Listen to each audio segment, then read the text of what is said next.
Hello everyone, welcome to my channel. My name is Chetan and आज के इस video में हम लोग करने वाले हैं एक बहुत ही important topic, that is classification of numbers and this is part 2। So हम ऑलरेडी पार्ट 1 में कुछ क्वेश्चंस डिस्कस कर चुके हैं। Now will be discussing some other questions from this topic only. तो चलिए स्टार्ट करते हैं। And before starting a brief about myself. So I have cleared SSC CGL 2017 with an AIR of 60. I have also secured 96.5 percentile in CAT 2016. I have a work ex of 1.5 years after clearing SSC CGL, and I got an AIR 3 in UGC NET, and I have written various competitive exams. Now, as if you are following me, then you know that we have already covered chapters like classification. These are all subtopics of number system. Okay, so number system is a topic which has a very high weightage in the exam. आप सभी को पता भी होगा। तो remainder theorem, classification, unity, सारे topics हम लोग कवर कर चुके हैं। क्लासिफिकेशन का आज हम लोग पार्ट 2 कवर कर रहे हैं। All the remaining topics have already been covered. So if you have still not watched those videos, you can watch the PYQs of these topics. मैंने प्लेलिस्ट भी क्रिएट कर दी है सेपरेटली, आप सीधा प्लेलिस्ट पर भी जा सकते हैं। आगे चलेंगे, क्लासिफिकेशन ऑफ नंबर्स। अब ये 23 और 24 में जो क्वेश्चंस आए थे वो हमने पार्ट 1 में कवर कर लिया था। आज हम 2022, 2021 और 2020 ये इन 3 सालों के क्वेश्चंस हम लोग डिस्कस करने वाले हैं। तो देखते हैं। The question is which number amongst, तो यहाँ पे कुछ नंबर्स गिवन है हमको, बेसिकली एक्सपोनेंट्स में है 2 raise to the power 40।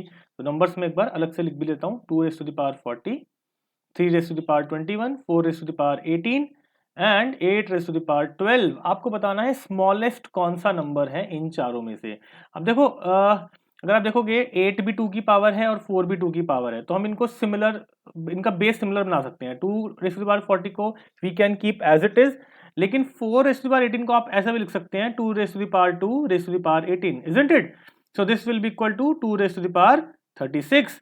Similarly 8 को आप लिख सकते हो 2 raise to the power 3 and this is raised to the power 12, so 3 into 12, 2 raised to the power 36। तो आप देख सकते हैं ये आ गया 2 raised to the power 40, ये 36 और ये 36। हमें एक बात समझना, ये दोनों बराबर आ चुके हैं। अब हम यहाँ पे कॉमन सेंस लगाएंगे, शॉर्टकट लगाएंगे और आंसर तक पहुंच जाएंगे। कैसे? देखो, this can not be the answer 2 raised to the power 40 because 2 raised to the power 40 is greater than 2 raised to the power 36 और हमें निकालना है स्मॉलेस्ट। तो ऑप्शन इज नॉट पॉसिबल, और ये दोनों बराबर हैं, तो ये दोनों ही ऑप्शन में है। आप देखोगे 4 रेज़ टू द पावर 18 और 8 रेज़ टू द पावर 12 दोनों ऑप्शन में, तो इनमें से तो एक ही आंसर हो सकता है, दोनों नहीं हो सकते। तो आप लॉजिकली सोचो, अगर दोनों ऑप्शन में गिवन है, इसका मतलब ये भी आंसर नहीं होंगे। It means that 3 raise to the power 21 should be the smallest number. ये लॉजिक के हिसाब से हमें इसकी वैल्यू नहीं निकालने की जरूरत है, निकाल भी नहीं सकते हम। So I hope this is clear. Option B is the answer. तो काफी क्वेश्चन आपको एग्जाम में ऐसे मिलेंगे जो आप एलिमिनेशन से सॉल्व कर सकते हैं, लाइक दिस क्वेश्चन। अब इसकी बात करते हैं, एक और क्वेश्चन है। ये क्वेश्चन है आपका डीएस, डेटा सफिशिएंसी का, जहां पे क्वेश्चन होता है, 2 स्टेटमेंट्स होती हैं जनरली, और आपको बताना है which of the statement is sufficient to answer the question. Question क्या है? Is x an integer? तो आपको जो आंसर मिलना चाहिए, या तो मिलना चाहिए एक डेफिनेट यस कि yes x is an integer, या आपको भी एक आंसर मिलना चाहिए डेफिनेट नो। हमें एक डेफिनेट आंसर चाहिए इस क्वेश्चन का। अब सिर्फ स्टेटमेंट 1 की बात करते हैं, x by 3 is not an integer. अब देखो, x by 3 is not integer, इसमें अगर आप सिर्फ स्टेटमेंट 1 को लोगे तो x इंटीजर भी हो सकता है और x इंटीजर नहीं भी हो सकता, दोनों पॉसिबिलिटी है। कैसे? मान लो अगर x एक इंटीजर है, मान लो x अगर 2 है, तो 2 by 3 is not an integer, तो ये कंडीशन फुलफिल हो रही है, और x की वैल्यू 2 है तो x इंटीजर है, तो हमें क्वेश्चन का आंसर यस मिल रहा है। लेकिन अगर मैं x की वैल्यू ले लूं 2 बाई 3 लेट्स से, तो इसकी वैल्यू क्या आ जाएगी 2 by 9। It is still not an integer, लेकिन यहाँ पे 2 बाई, हमने x की वैल्यू ली है 2 बाई 3, लेकिन 2 बाई 3 इंटीजर नहीं होता, तो हमें यस भी मिल सकता है, नो भी मिल सकता है। तो डेफिनेट एक आंसर नहीं मिल पा रहा, इसीलिए statement 1 alone is not sufficient. I hope आपको समझ में आ रहा है कि मैं क्या कहना चाह रहा हूं।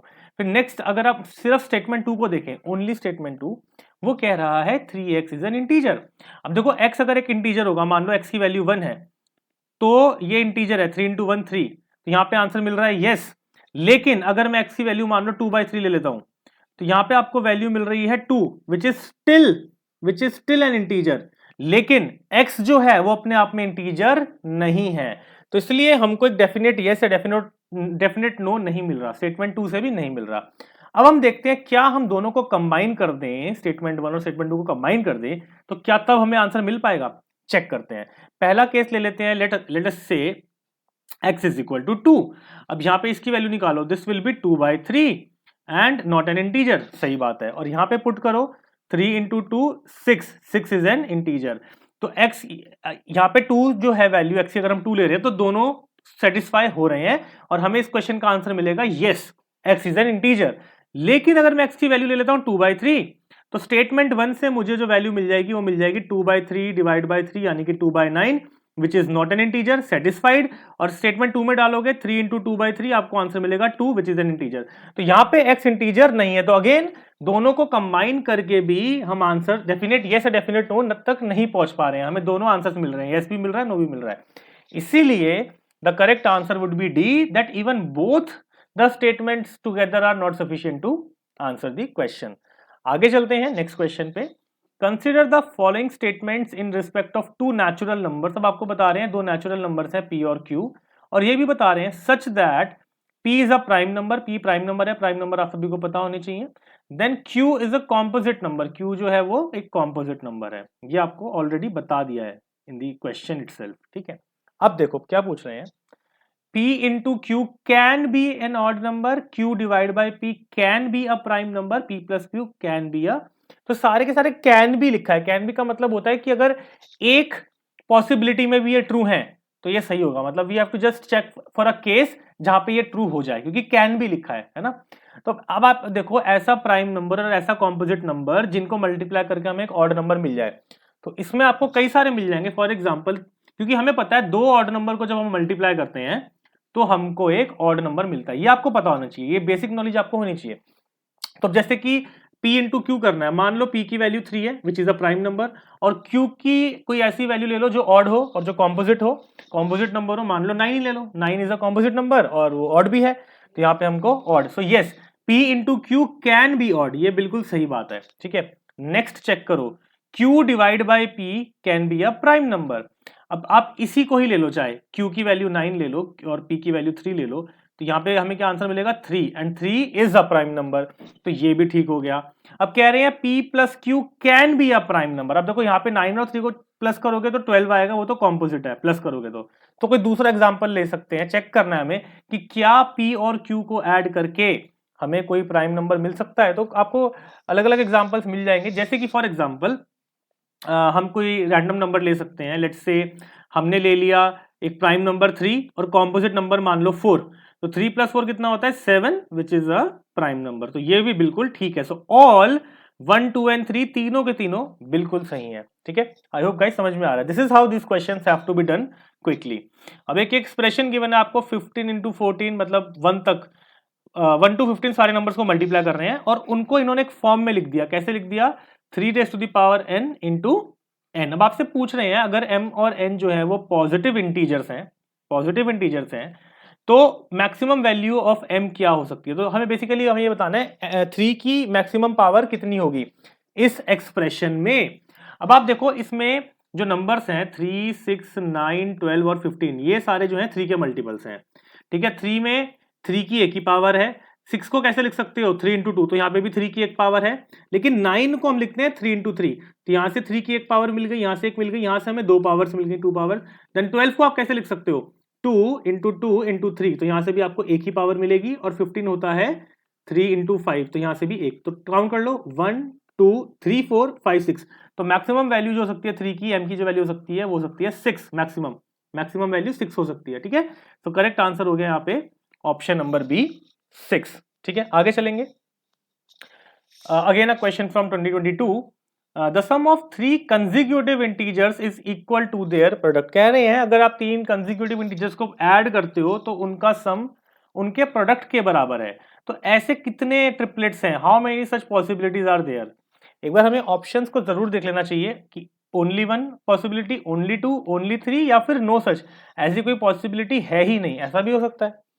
अब देखो करने को तो आप अगर इसको लिखो नंबर्स को, लाइक फॉर एग्जांपल तीनों नंबर्स को आप अगर ऐसे लिखो x माइनस 1 x प्लस 1, इस तरीके से भी आप कर सकते हैं कि बस it will take some time. अगर आप ऐसे करोगे कर सकते हो कि इनका जो प्रोडक्ट है वो इनके सम के बराबर है, x minus 1 plus x plus 1, तो यहाँ से क्या होगा -1 से -1 ये कैंसिल हो जाएगा, और आप इसको जब आगे मतलब यू कैन सिंप्लीफाई इट, तो but this will take time, क्योंकि इसमें आप एक्स की वैल्यू जब निकालोगे तो थोड़ा सा इसमें टाइम लग सकता है, ऑल्दो यहाँ पे भी एक्स से एक्स कैंसिल हो जाएगा, तो अल्टीमेटली आपके पास क्या बचेगा, x minus one x plus into x plus one is equal to 3। तो ऐसे नंबर्स बेसिकली क्या बोल रहे हैं कि उनका जो सम है वो उनके प्रोडक्ट के बराबर हो, उनका जो सम है वो उनके प्रोडक्ट के बराबर हो। तो ये एक तरीका है कि अगर आप इसको इक्वेशन फॉर्म में अगर आप कुछ इस तरीके से इसको करना चाहो।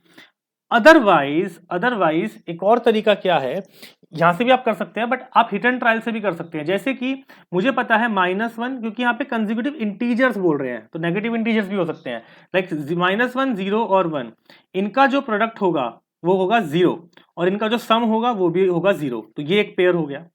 देन 1 2 3, ये ऐसे देखो मैक्सिमम 3 हो सकते हैं, as per the option maximum 3 possibility है। अब 1 2 3 इनका प्रोडक्ट भी 6 होगा, इनका सम भी 6 होगा। ऐसे अगर -1 -2 -3 की बात करो तो इनका प्रोडक्ट भी -6 होगा और इनका सम भी -6। तो ये ही 3 पॉसिबिलिटीज हैं, ऑप्शन सी इसका आंसर होगा। इक्वेशन के थ्रू भी कर सकते हैं but it will take some time. यहाँ पे आप एक्स की वैल्यूज निकाल सकते हो, that is a possibility, but this is I think more easy कि हम डायरेक्टली अगर नंबर्स ही 3 सोच पाए, अगर ये हमारे लिए पॉसिबल हो तो ज्यादा आसान है। आगे चलेंगे, 2021 का एक क्वेश्चन है, कंसिडर द फॉलोइंग स्टेटमेंट्स। यहाँ पे 2 स्टेटमेंट्स हैं। अब पूछा क्या गया है कि ये जो 2 स्टेटमेंट्स हैं इनमें से कौन सी स्टेटमेंट करेक्ट है। दोनों, सिर्फ फर्स्ट सही है, सेकंड इज करेक्ट, दोनों करेक्ट है या दोनों इनकरेक्ट है ना। अब देखते हैं, the sum of 5 consecutive integers can be 100। Can be, क्या ऐसा है कि आप कोई ऐसे 5 इंटीजर सोच सकते हो जिनका सम 100 है। अब चाहो तो आप इनको इक्वेशंस में अगर लिखो, let's say x minus 2 x, इनको प्लस करना है basically, plus x minus 1 plus x plus 1 plus x plus 2 is equal to 100। तो -1 माइनस और +1 कैंसिल हो जाएगा, -2 और +2 कैंसिल हो जाएगा, तो आपके पास क्या बचेगा, 5x इज इक्वल टू 100। तो x की वैल्यू हो गई 20, मतलब 20 मिडिल नंबर। तो इंटीजर्स क्या हो गए, 18 प्लस 19 प्लस 20 प्लस 21, इन सब का सम आएगा 100। तो यस, ये पॉसिबल है। तो फर्स्ट स्टेटमेंट हमारी बिल्कुल करेक्ट है। आगे देखो, the product of 3 consecutive natural numbers can be equal to, ये तो हमने अभी प्रीवियस क्वेश्चन में ही देखा कि 1 2 3 जो हमने लिए थे ये नेचुरल नंबर्स हैं, है ना। इनका जो सम है 6 है और इनका प्रोडक्ट भी 6 है, तो ये भी पॉसिबल है। ये हमसे क्या पूछ रहे हैं, कैन बी, क्या ऐसा पॉसिबल है। हाँ, हमें एक पेयर, एक ट्रिपलेट तो मिल ही गया, एक ही चाहिए, पॉसिबल है ना। तो दोनों ही सही है, both 1 and 2, option number C. आगे चलें, next question, classification of numbers का ही क्वेश्चन है, लेकिन 2020 में पूछा गया था। Let p q r and s be natural numbers. कह रहे हैं कि ये 4 नेचुरल नंबर्स हैं, पी क्यू आर एस, हमें इनकी वैल्यूज नहीं पता है, बट क्या एक रिलेशन गिवन इनके बीच में। रिलेशन अगर आप देखोगे दैट, यहीं पे देख लेते हैं, p minus 2016 is equal to q plus 2017 is equal to r minus 2018 is equal to s plus 2019। अब इसमें एक तरीका तो क्या है, आप s की कोई वैल्यू अज्यूम कर लो, मान लो s को 1 मान लो, तो यहां से आपको r की वैल्यू मिल जाएगी। r की वैल्यू क्या होगी, r minus 2018 is equal to, s की वैल्यू 1 है, 1 plus 2019, so this will be r is equal to 2020 plus 2018 is equal to 4038। r की वैल्यू हमें क्या निकालना है, लार्जेस्ट, इनमें से लार्जेस्ट कौन है, पी क्यू आर एस में से लार्जेस्ट कौन है। s की वैल्यू तो हमने 1 अज्यूम कर ली थी पहले, ठीक है, ये r की वैल्यू आ गई। ऐसे फिर आपकी q की वैल्यू आ जाएगी, q प्लस 2017, ये किसके बराबर है, 2020 के बराबर है, तो q की वैल्यू यहाँ से 3 आ जाएगी। और फिर p की वैल्यू आप निकाल सकते हो, p minus 2016 is equal to 2020, तो p की वैल्यू आ जाएगी 4036। तो हाईएस्ट किसकी है, r की, 4038, ये तो 36 आया ना, r की 4038। This is one way. लेकिन अगर आप इसको लॉजिकली भी सोचो, विदाउट सो मच कैलकुलेशंस, थोड़ा सा लॉजिक लगा के अगर आप देखो, विदाउट सॉल्विंग भी आप इसको कर सकते हो। कैसे कर सकते हो, देखो, P में से कुछ माइनस हो रहा है, R में से भी कुछ माइनस हो रहा है, बाकी दोनों में कुछ प्लस हो रहा है, तो ऑब्वियसली इनकी वैल्यूज छोटी होंगी, क्योंकि इनमें तो ऑलरेडी कुछ हम प्लस कर रहे हैं, लेकिन P और R में से हम माइनस कर रहे हैं, तो these have to be a bigger values, तभी तो माइनस करके वो इनके बराबर आएंगे। लेकिन अब देखो, R में हम बिगर वैल्यू माइनस कर रहे हैं, इसका मतलब R should be the biggest number. ये इस लॉजिक से भी आप कर सकते थे, अदरवाइज आप एक ऐसे रैंडम वैल्यू अज्यूम करके भी इस क्वेश्चन को कर सकते हैं। आगे चलेंगे नेक्स्ट क्वेश्चन पे, how many 5 digit prime numbers, 5 digit prime number, ध्यान से पढ़ना, can be obtained by using all the digits. कौन सी डिजिट्स हैं, 1 2 3 4 5, इन डिजिट्स को यूज करके आपको बताना है कितने 5 डिजिट प्राइम नंबर्स हम बना सकते हैं। प्राइम नंबर्स क्या होते हैं, जिनका फैक्टर, जिनके दो ही फैक्टर्स होते हैं, 1 एंड द नंबर इटसेल्फ, ये तो सबको पता है। अब इसमें बोला है विदाउट रिपीटेशन, रिपीटेशन नहीं करना है। अब देखो डिविजिबिलिटी रूल्स आपको पता होगा। देखो पहली चीज तो क्या करे, 5 डिजिट नंबर है तो इसके एंड में 5 नहीं हो सकता, बिकॉज 5 होगा तो ये कॉम्पोजिट नंबर होगा, बात समझना। और 2 भी, 5 4 और 2 नहीं हो सकते for it to be a prime number, क्योंकि 5 जो होगा वो मल्टीपल ऑफ 5 होगा ही होगा, 4 जो होगा वो मल्टीपल ऑफ 2 होगा ही, 2 भी होगा। तो यूनिट प्लेस पे या तो 1 आ सकता है या 3 आ सकता है। लेकिन अगर आपने एक चीज नोटिस करी हो, ये जो पांचों डिजिट्स हैं इनका सम क्या आएगा, 1 + 2 3, 3 + 3 6, +4 10, +5 15, इनका सम आ रहा है डिजिट्स का 15। 15 जो है वो 3 का मल्टीपल है। इसका मतलब आप इन पांचों डिजिट्स को जब यूज करके कोई नंबर फॉर्म करोगे, बिकॉज यहाँ पे लिखा है विदाउट रिपीटेशन, आप इन डिजिट्स को रिपीट नहीं कर सकते, तो कोई भी नंबर आप बना लो वो 3 से हमेशा डिविजिबल होगा ही होगा। इसका मतलब we can not form any prime number, इन पांचों डिजिट्स को यूज करके हम कोई भी 5 डिजिट प्राइम नंबर फॉर्म नहीं कर सकते, बिकॉज कोई भी नंबर आप बनाओ वो 3 का वो होगा, बेसिकली वो 3 का मल्टीपल होगा, वो 3 से हमेशा डिवाइड होगा, है ना। तो इसका आंसर होगा ए 0। अच्छा क्वेश्चन था काफी। आगे चलते हैं। Again a question from 2020। Two statements S1 and S2 are given, दो स्टेटमेंट्स गिवन है और एक क्वेश्चन गिवन है। अगेन ये भी जो क्वेश्चन है आपका, ये भी आपका डेटा सफिशिएंसी का है, मतलब इस क्वेश्चन को आंसर करने के लिए विच स्टेटमेंट इज सफिशिएंट। अब क्वेश्चन क्या है, क्वेश्चन है if n is a unique natural number between 10 and 20। कह रहे हैं 10 और 20 के बीच में n जो है ना, n एक यूनिक नेचुरल नंबर है। अब वो 11 भी हो सकता है, 12 भी हो सकता है, टिल 19 कुछ भी हो सकता है। हमें बताना है कि n की वैल्यू क्या है, एक फाइनल डेफिनेट n की वैल्यू क्या है। अब स्टेटमेंट 1 को सिर्फ देखते हैं, n is a prime number, तो 10 और 20 के बीच में कई सारे प्राइम नंबर्स हैं, 4 हैं, 11 13 17 19। तो यहां से हमें कंक्रीट आंसर नहीं मिल रहा, तो स्टेटमेंट 1 अलोन सफिशिएंट नहीं है, बिकॉज 4 पॉसिबिलिटीज मिल रही है, हमें एक आंसर चाहिए। देन अगर आप स्टेटमेंट 2 को देखोगे, n leaves a remainder of 1 when divide by 4। देखो 10 10 और 20 के बीच में 4 के मल्टीपल्स क्या हैं, तो 12 है और एक 16 है। 20 को काउंट नहीं करोगे ना, क्योंकि 20 तो हम इंक्लूड नहीं कर सकते। तो अब कह रहे हैं आप n को अगर 4 से डिवाइड करोगे तो 1 रिमाइंडर मिलेगा, तो इनमें +1 अगर आप करो तो बेसिकली 13 और 17 ऐसे दो नंबर्स हैं 10 और 20 के बीच में, जिनको अगर आप 4 से डिवाइड करोगे तो आपको रिमाइंडर मिलेगा 1। बट अगेन यहां से भी हमें दो आंसर्स मिल रहे हैं, स्टेटमेंट 2 से भी हमको दो आंसर्स मिल रहे हैं 13 और 17, हमें एक ही आंसर चाहिए, तो ये भी सफिशिएंट नहीं है। और अगर आप दोनों को कंबाइन कर दो, देखो स्टेटमेंट 1 से मिल रहे थे 11 13 17 19 और स्टेटमेंट 2 से मिल रहे हैं 13 17, अभी भी जो कॉमन वैल्यूज हैं वो है 13 17, अभी भी एक आंसर नहीं मिल रहा है। तो दोनों को यूज करके भी सफिशिएंट नहीं हो पा रहा है, इसका मतलब आंसर होगा option D, that even both together are not sufficient. दोनों को यूज करके भी हम एक आंसर तक नहीं पहुंच पा रहे हैं। आगे चलेंगे, क्वेश्चन नंबर 13। क्वेश्चन कह रहा है what is the largest number among the following. ये 4 नंबर्स हैं, इनमें से लार्जेस्ट कौन सा। देखो देख के आपको डर लग रहा होगा कि ये कैसे नंबर्स है, लेकिन एक्चुअली क्वेश्चन बहुत आसान है। क्यों, देखो अगर 1/2 की पावर -6 है, जब भी पावर माइनस होती है, और अगर इसको पॉजिटिव पावर में कन्वर्ट करना होता है, तो जो भी बेस है, जो भी नंबर है, उसका रेसिप्रोकल ले लो, उसको इन्वर्स कर दो, तो 1/2 हो गया 2/1 raise to the power 6। So this is equal to 2/1 raise to the power 6। 1 को चाहे लिखो ना लिखो, डिनोमिनेटर में एक ही बात है।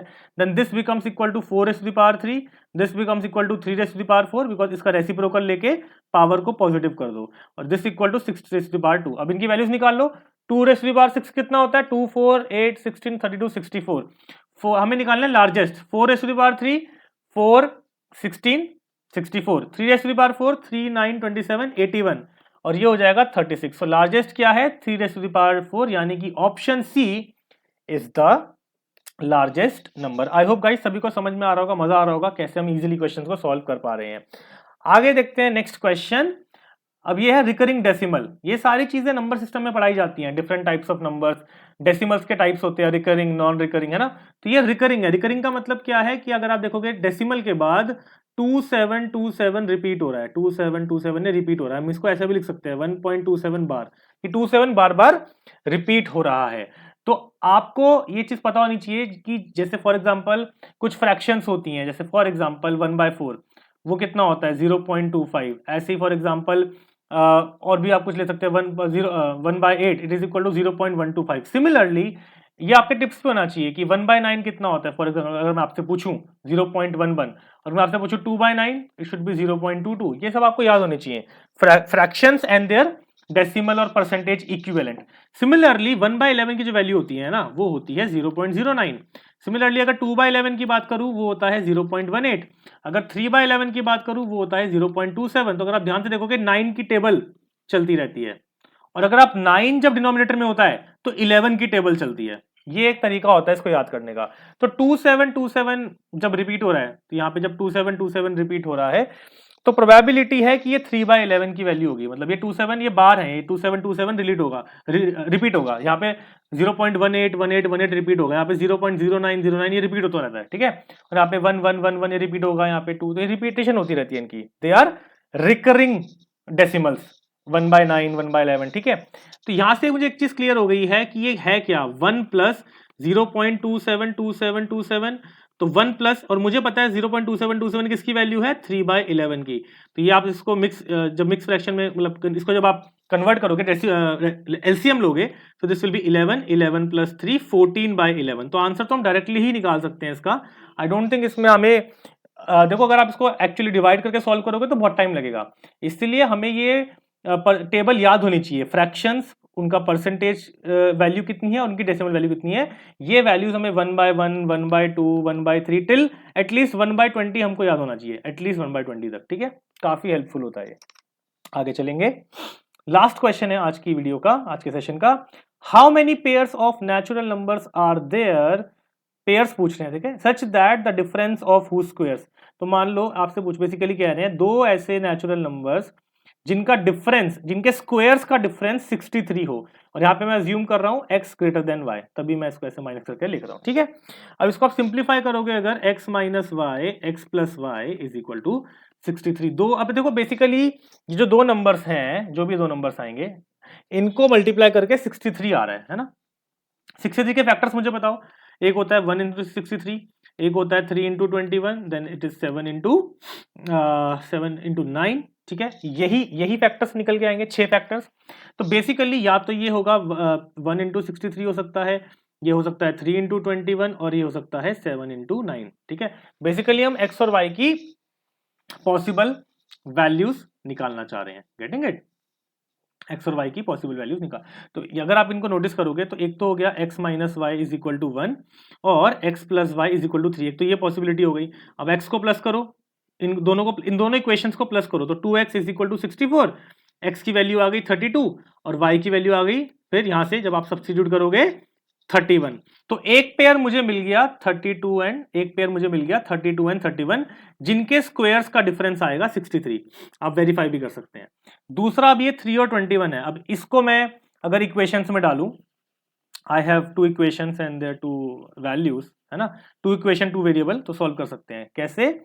अब अगर x माइनस वाई मान लो इज इक्वल टू 3 है और x प्लस वाई मान लो 21 है, x प्लस वाई मान लो 21 है, दोनों इक्वेशंस को ऐड करो तो 2x is equal to 24, x की वैल्यू आ गई 12 और x की वैल्यू यहाँ पे आप सब्स्टिट्यूट करोगे तो y की वैल्यू आ जाएगी 9। तो एक आपके पास हो गया 12 और 9, एक आपके पास हो गया पेयर 12 और 9। और आप ये वेरीफाई खुद भी कर सकते हैं, ये आपको 63 का डिफरेंस मिल रहा है कि नहीं मिल रहा। दो पेयर मिल गए, और तीसरा पेयर क्या होगा, तो यहाँ से एक चीज क्लियर हो चुकी है वैसे तो ऑलरेडी, कि 3 ही पेयर्स मिलेंगे। आप आंसर भी मार्क कर सकते हो और आप चेक भी कर सकते हो, 3 के से ज्यादा पेयर नहीं मिल पाएंगे। एक हो गया हमारा 7 और 9। यू कैन चेक कि और कोई, देखो बेसिकली बात है 63 के फैक्टर्स की, कि 63 का और कोई फैक्टर अगर आप सोच पा रहे हैं 1, 3, 7, 9, 21 और 63 के अलावा, तो और पेयर्स निकलेंगे, बट आई डोंट थिंक इसके अलावा और कोई फैक्टर। आप चेक भी कर सकते हो। देखो 2 से डिविजिबल नहीं होगा बिकॉज ये ऑड है ना, 2 से, 4 से, 6 से तो नहीं होगा, 5 से भी नहीं होगा, 7 के बाद 8 से नहीं है, फिर 9 से ही है सीधा, है ना। So I hope this is clear. और तीसरा पेयर हो गया 7 और 9, मतलब x minus y is equal to 7 और x plus y is equal to 9, इनको ऐड करो, 2x is equal to 16, x की वैल्यू आ गई 8 और यहां से y की वैल्यू आपको मिल जाएगी 1। तो 8 और 1 एक तीसरा पेयर हो गया, 3 पेयर्स ऑफ नंबर्स हो गए, नेचुरल नंबर्स, जिनके स्क्वायर का डिफरेंस है 63। So option A is the right answer. So guys this is it, हमारा ये क्लासिफिकेशन का चैप्टर पूरा हो गया, एंड एक्चुअली हमारा पूरा नंबर सिस्टम अब कंप्लीट हो चुका है। नंबर सिस्टम के हमने ये जो 7 वीडियोस में पूरा नंबर सिस्टम के PYQs डिस्कस कर लिया। अब अगली वीडियो में मैं कोई दूसरा टॉपिक लेकर आऊँगा मैथ्स या रीजनिंग का। So stay tuned. अगर अभी तक आपने चैनल को सब्सक्राइब नहीं करा है तो सबसे पहले जाकर चैनल को सब्सक्राइब करें and hit the bell icon, ताकि आपको नोटिफिकेशंस आती रहें। और आप कमेंट करके भी ज़रूर मुझे बताएं कि आपको वीडियो पसंद आई। बहुत पॉजिटिव नेगेटिव फीडबैक मैं चाहूँगा आप लोग मुझे दो। And you can also let me know if you want me to make any a video on any specific topic जिसमें आपको प्रॉब्लम आ रही है। I will be more than happy to answer your queries. आप queries comment section में भी मुझसे पूछ सकते हैं। And if you have still not watch the previous videos, तो प्रीवियस वीडियोस भी आप मेरी प्लेलिस्ट में जाके देख सकते हैं। So yes, so take care guys, I wish you all the best, and I'll meet you again soon in a different video. Till then, take care, goodbye and Jai Hind.